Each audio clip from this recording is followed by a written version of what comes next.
to my channel. Thank you for being here. Today, I want to talk about a Reddit I found entitled, "What's the stupidest thing you've done due to social anxiety?" Now, I was immediately intrigued because I did tons of stupid things when I had social anxiety in the past. But I have to say, I have never done what this original post said that they did because of their social anxiety. But I totally get it. So this person wrote, "One time I spilled water on the floor of my fiance's bedroom, and I was too nervous to go get towels because he wasn't home and I didn't want to interact with his family. So I dried the water with my coat." So if you do or have in the past struggled with social anxiety, you probably understand the reasoning behind this. Now, from somebody that's never really struggled too much with social anxiety, this probably sounds crazy and ridiculous, impractical, and irrational. It's just one of many examples of social anxiety have complete control over your life. Now, let's take a look at some of the comments where they share what they have done as well due to social anxiety. But before we start, I do want to mention I'm in no way doing this to make fun of people. I am purely doing this to bring awareness and hopefully sprinkle in some little magic, some tips, tricks that you can do to where you don't have to do these things due to social anxiety. So I picked a handful of these to go through with you all. Let's get on to the comments. Now, I segmented these by categories just to make it easier. The first one I hope is not a turnoff, but it's kind of weird sounding, and that is phlegm. And yes, this one I am very familiar with, but I didn't realize there were so many others that also struggle with the same exact problem. Okay, so here's what one said. "I had this problem in elementary school where I didn't want to cough during tests. So I would hold it in, and the phlegm would build up in my throat to where it was hard to breathe. And then when I finally couldn't hold it in anymore, I would make the grossest, wettest cough sound, and kids would look at me like, WTF. I don't know about you all, but the amount of relatability in this post is off the charts for me. Oh my goodness. I can remember many of times when I was in school and I would need to blow my nose so bad, like literally to the point where it's like dripping and I'm like constantly having to be like type of thing. And it would be so bad, so uncomfortable. But I literally would not get up just to go get a tissue because I didn't want to interrupt the teacher, or, the teacher was speaking and I didn't want to get up, or I didn't want everyone to kind of zero in focus on me and, oh, what is Kyle doing? What is he getting up to go do? Also, didn't want to blow my nose in front of everyone. I thought people would think that's weird, gross, and loud, even though everyone blows their nose. And it's all kind of gross and usually pretty loud. Now, the next one in the phlegm category is similar but takes place in a different setting. A church. I was in church once, and near the end of the Sorry, that's just some bad grammar and I couldn't read through that. Okay. I was in church once, and near the end, where everyone stood up and the pastor was doing the end prayer, so everyone else was completely silent, I suddenly got an insane itch in my throat. But it was completely quiet in this big room, so I refused to cough. I couldn't walk out either because everyone was standing and the rows were close together, so I'd have to ask everyone to move, and I wasn't about to do that. I was stuck, and the itch got so bad that my eyes started watering, and I was visibly uncomfortable. I probably looked crazy. So raise your hand if you've ever done this before. You too? Now don't worry, this is the last post of the phlegm category. Maybe I should have started with a different category instead of phlegm. Maybe just kind of eased into phlegm. Too late now. Last one of phlegm. Refused to cough. This was when people were just getting to know about COVID, so I really didn't want people to think I had COVID, so I held in my cough for the whole meeting. It was really bad, my throat was ticklish, and I wanted to cough so bad. I think just about everybody can actually relate to this, whether you struggle or struggled with social anxiety in the past. During the heat of the pandemic, we all had times where you felt like you needed to cough, but at the same time, like everyone's still really fearful of COVID. We still have all these questions. We really don't know a whole lot and wanted to cough, but at the same time, it's like, I don't want people to feel like I have COVID. And maybe I do. And what if I cough and I spread it to someone else? I don't want to do that. So it was almost like this internal feeling of like, oh, gotta hold in this cough.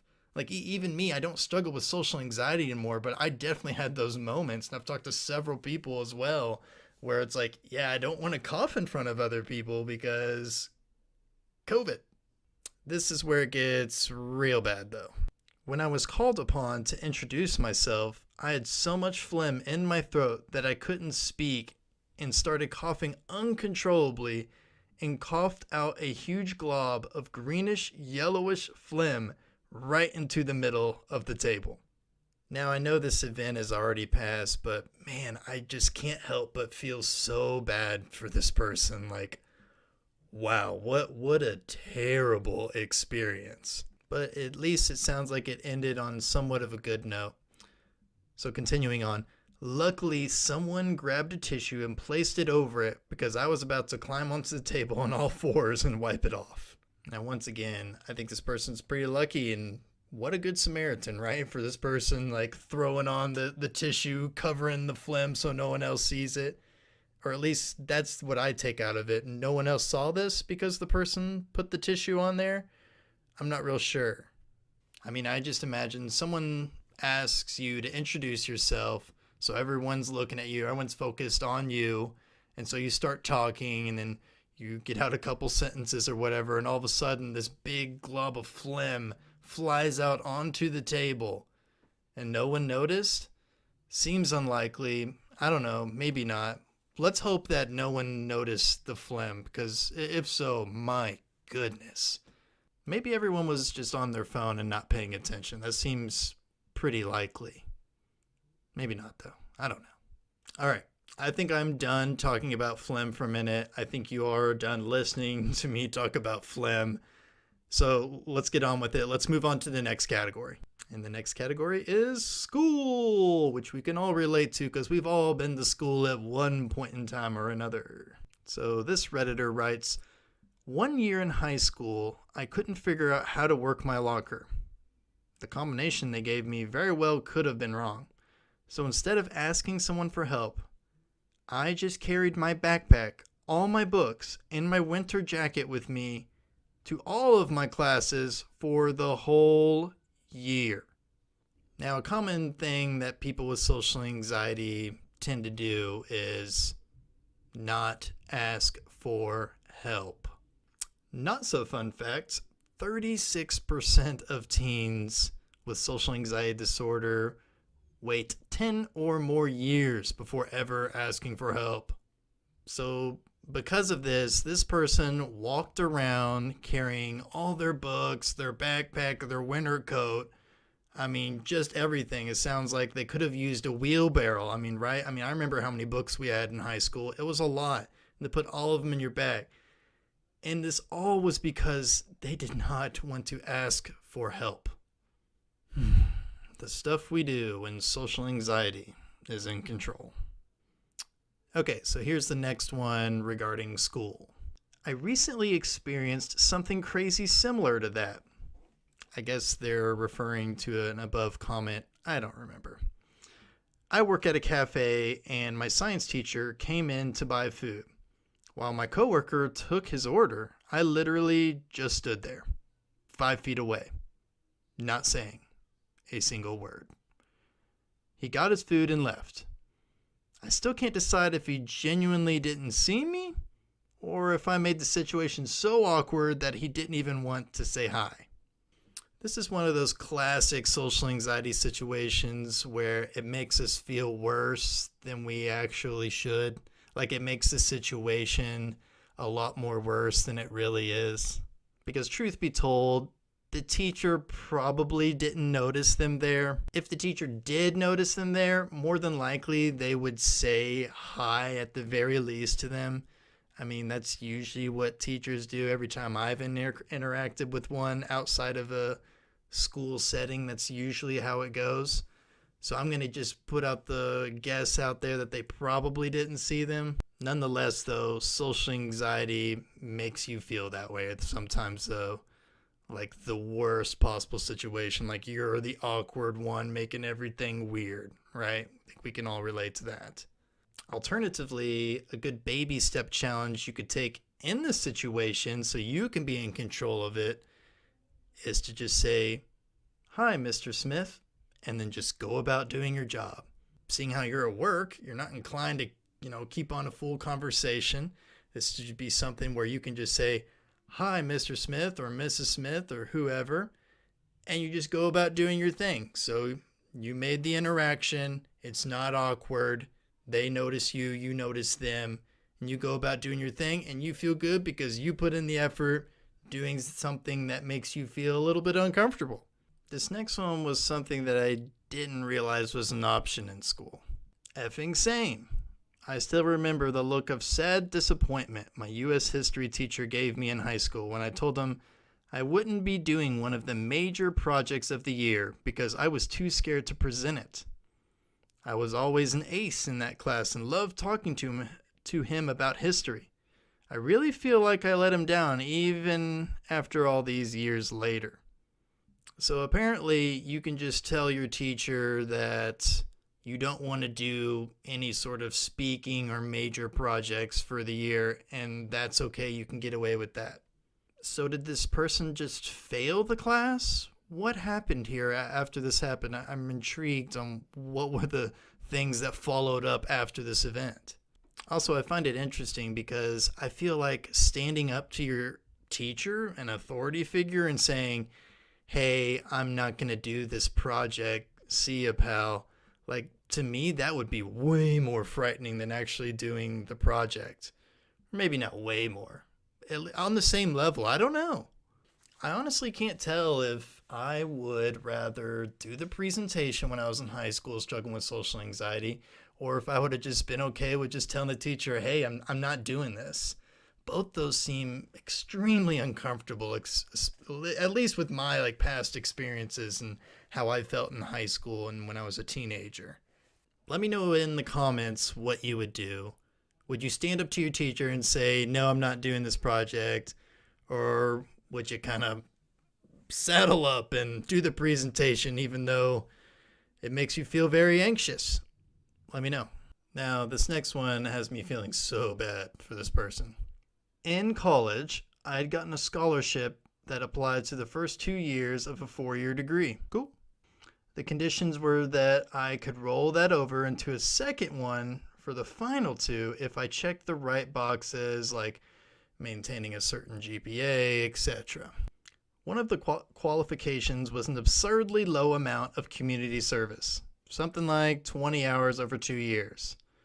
But no one told me where to go to do the work or what forms to fill out, or for whatever reason I just couldn't bring myself to ask anyone. So I kept putting it off and overthinking how to go about, and eventually the deadline just passed. Once again, social anxiety can be so controlling that it prevents your ability to ask for help. Or not even really ability, it just prevents you from wanting to ask for help. Ended up costing me nearly 10 grand that I'm still paying off. Now that is a hard one to swallow. Now, it's one thing to spit phlegm or carry around your books all year, but when your social anxiety is so controlling that it ends up costing you $10,000, you know you have a serious problem at this point. Although I hope this was the hit that they needed that got him up and motivated him to be like, "Hey, I'm taking action on my social anxiety. I'm not going to let it control me anymore." I hope that this did it for them. I really do. All right, so on to the next category. We are leaving school and we're going to the girls category. Now, I call it the girls category because I literally could not find comments where girls had the same problem with boys as boys do with girls. That'll make more sense in a minute, but I'm sure that problem exists, just there weren't any comments on it. So for now, this is the girls category. I had 3 girls in high school come up to me. They were all decently attractive. It was at a carnival. They kept saying that I was attractive and wanted to talk to me, except my anxiety was so bad that the things I was saying were making them laugh and feel very uncomfortable. That seems contradictory, but moving on. I still could have got their number, but I went home instead. Yep, still don't have a girlfriend. I mean, you have to feel for this guy. Here's another one. Oh my God, I thought I was the only one with this. Oh no, not another one. Several different girls that I had the biggest crush on in middle school through high school directly came to me and asked me out. I told them no. I had convinced myself it was all a big prank being pulled on me, and that I would be humiliated like some scene from a bad movie. So even though the girls of his dreams were coming up to him and asking him out, wanting to go on a date with him, social anxiety was too strong. I mean, it actually convinced this person that it wasn't real and that it was like a prank or something out of a movie scene. I used to live in a duplex and my neighbors were all attractive women. I was too awkward to ever capitalize on the opportunity. One day, as I was leaving for work, I crossed paths with one of the ladies as she was loading up a moving truck. I said, "Y'all moving out?" Neighbor responds with, "Yes," of some kind. So I said, "Oh well," like we were all missing out on some amazing opportunity, shrugged my shoulders, got in the car, and left. This is another one where I think social anxiety was making it seem worse than it really was. I really don't think that the response, "oh well," was taken as like a weird, awkward response by his soon-to-be ex-neighbor. But props to this guy, honestly, for at least saying something. For saying, "Hey, y'all moving out?" Like, props to this guy. I feel like most people wouldn't say anything with social anxiety. I'm sure I wouldn't have. I would have just walked past and went about my day. Now, I want to go over a few more comments that I got on this thread, but I really couldn't fit them in a category. They're all just kind of random things. Maybe we'll call it the random category. Okay, on to the random category. It starts with this person who has, in my opinion, a very interesting way of going to the movies. Whenever there's a big movie release and I want to see it, I always buy 3 tickets, even though I go alone. That way, I have 2 buffer seats between me and other people. The last movie I did that was for Avengers Endgame, completely sold out in full theater except the 2 seats next to me. Probably not the dumbest thing I do, but it's certainly a waste of money. I mean, I'll give it to this person. This is a clever idea, an expensive idea. I mean, movies is already expensive enough, and you have to buy 3 seats. Whew. Although, if I'm going back into my socially anxious teenage mind, I'm thinking doing this would make me far more anxious than actually sitting next to a stranger. Now, I know social anxiety is different for everyone, and I understand that, but I'm just saying, I feel like this would make me and probably lots of other people with social anxiety more anxious than just sitting by a stranger. I don't know. What do you think? Let me know in the comments below. Okay, so let's try to figure this out. Imagine yourself in a packed movie theater, and you're there alone with 2 empty seats next to you while the entire rest of the theater is completely filled with butts and seats. I would think people are probably wondering why you have 2 seats that are empty right next to you. And what happens if someone wants to come sit in that seat? I imagine people come up to this person and are saying, "Hey, can I sit here? I mean, what does he say? Like, no, this is my seat. I bought 3 tickets. That would be a really weird and awkward conversation to have with someone, right? I feel like that would be very anxious feeling for me. Once again, social anxiety is different for everyone, so if that makes them feel less anxious, then I'm inclined to believe that makes them feel less anxious. This next one is things that everyone says when our brain is just running on autopilot, and I don't really think has to do a lot with social anxiety. Someone asked me if I had a good day. I said, "You too," and left. Like I said, I think this happens to everyone. And it actually makes me think of something that happened not too long ago. I was walking in the hallway and I saw somebody, a stranger, and I just said, "Have a great weekend." And then I realized later that day that it was Thursday. And that's usually not something you say on Thursday. Usually you say that on Friday. So I was like, oh, that was kind of stupid. But sometimes you just have to laugh at yourself for stuff like this. Life really isn't that serious. Now, these next two was like a comment and then a reply to a comment, and they're kind of their own subcategory of random things. Because both of these people quit their jobs and then refuse to go back to the places they work because of social anxiety. I don't know. I've done a lot of stupid things. I guess quit a McDonald's job because it was too fast-paced for me and I couldn't handle it. I didn't even submit a notice and just didn't show up. I can't even go in that store anymore because I'm afraid my ex-coworkers/boss will recognize me. Now you'll see in this next one that it's very similar. You're not alone. I did the same thing at Target. Haha. Thankfully, most people I worked with are gone now, but I still try not to cross paths with the managers, even though there's no way they would remember me or probably even care. What's kind of baffling to me is the second person seems like they realize that what they're doing is completely irrational and that social anxiety is in control, but they're still just buying into it.